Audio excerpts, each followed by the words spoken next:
এবার দুর্বল তিউনিশিয়ার বিপক্ষেও জিততে পারল না ব্রাজিল দল। ম্যাচে দুবার পেনাল্টি পেয়েও হেরেছে সেলেসাওরা।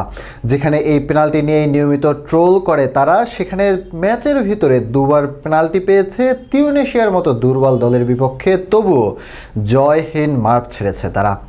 ম্যাচ নিয়ে আরও খুঁটিনাটি থাকছে প্রতিবেদনে। ফিফা ব্রেকে টানা জয় দেখা এমন যেন স্বপ্নের হয়ে গিয়েছে ব্রাজিলের ভক্তদের জন্য।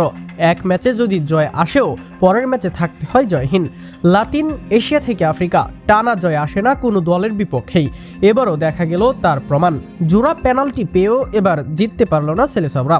দলকে ডুবিয়ে দিলেন ব্রাজিলিয়ান মিডফিল্ডার লুকাস পাকুয়েতা। ফ্রান্সের ডি ক্যাথলন অ্যারেনায় তিউনিশিয়ার বিপক্ষে শুরু থেকেই চাপে ছিল ব্রাজিল দল।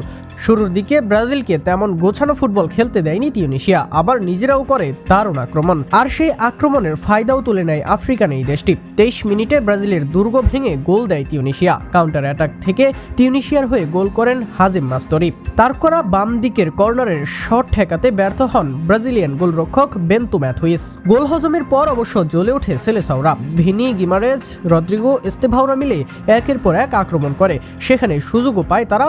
গিমারেজের শট চলে যায় পোস্টের বাইরে।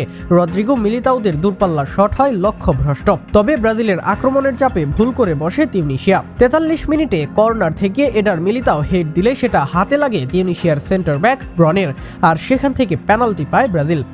ব্রাজিলের হয়ে পেনাল্টি নিতে আসেন তরুণ এস্তেভাও। তার বাম পায়ের বুলেট গতির শট পেনাল্টি নিমিষেই খুঁজে নেয় জালের ঠিকানা। এরপর দ্বিতীয়ার্ধে একাধিক বদলি করেন কার্লো, তবে তাতে যেন ম্যাচের নিয়ন্ত্রণই হারায় তারা। যদিও ভিনি, রকদের প্রেসে আবারও ভুল করে তিউনিশিয়া রককে ডি বক্সে ফেলে দিয়ে ব্রাজিলকে দেয় পেনাল্টি। তবে বদলি নামা পাকুয়েতা পেনাল্টিতে দেখান নিজের অযোগ্যতা, আর সেখানে তার পেনাল্টি বার পোস্টের উপর দিয়ে গেলে ম্যাচের লিড বঞ্চিত হয় ব্রাজিল।